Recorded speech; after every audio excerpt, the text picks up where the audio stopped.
for years and years and years, I used to tell people, you know, it really strikes me strange that there are so many people that seem to me that they're like cardboard cutouts.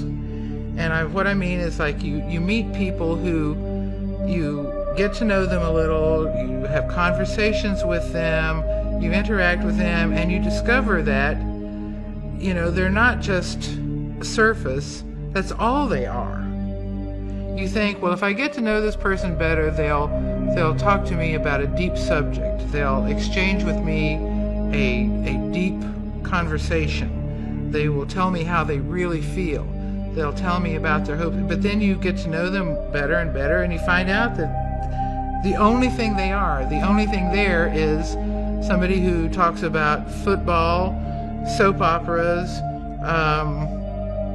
you know, what they shopped for, where they went for their vacation, their new car, the new drapes in their house, and then they just go around that circle again, and around that circle again, and around that circle again, their entire lives. There is no depth to them. There is nobody inside. They are like simulacra of human beings. So I had noticed this for years. I mean, this was back when my children were little, because I had, as I said, I worked for the state welfare office, and I interacted with a lot of people, and I had to interact with a lot of people, and of course I'd been a couple of years in university, and like everybody else, you know, had met and interacted with at various levels thousands and thousands of people, and there were these people who stood out as being like cardboard. You go into a store and you see a cutout of somebody trying to sell you something, and it's got a stick on the back of it that props it up, and it looks like it's life-size, and it's like a life-size man or woman, and then you look around behind it, there's a stick holding it up. There are human beings like that. But until the Cassiopeans started talking to me about organic portals, I had no theory to understand that. Even Gurdjieff said you can walk down the street. If you walk down the street and you understood how many people you pass are dead, and he meant, you know, their essence, their inner being. There was no inner being to them. He said you would go mad with terror if you understood how many there are. Well, he didn't understand it in the terms of organic portals.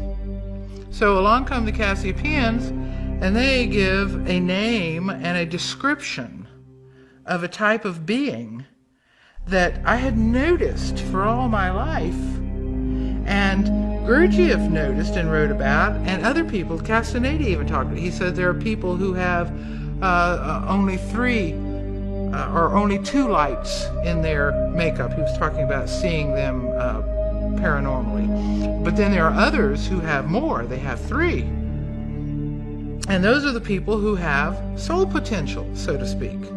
Those weren't the exact words he used, but that's what he meant.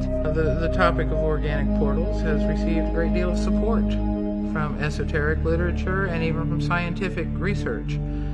Some of the research that has come out recently is the fact that everybody on the planet has some Neanderthal genes, except for all the people in Africa.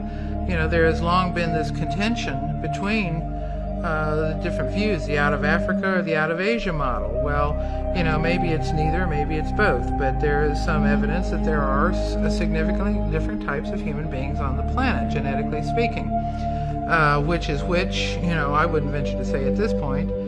But there is also the material from Moraviev, and then there is also a fairly plain statement in the New Testament by Jesus, you know, that indicates that there are people who are children of another God, so to say. So, you know, for the Cassiopeans to give it a precise definition that meshes more or less with the work of Moraviev, as well as the work of Castaneda, is quite interesting. So I would say that there is considerable lateral and vertical support for that idea, and also the research into psychopathy and personality disorders gives us a little bit more of a scientific basis to look at it. So It's something that should be being worked on by real scientists, not just, speculated on by, by just me or groups of people who want to play Spot the OP. I mean, that's not the objective.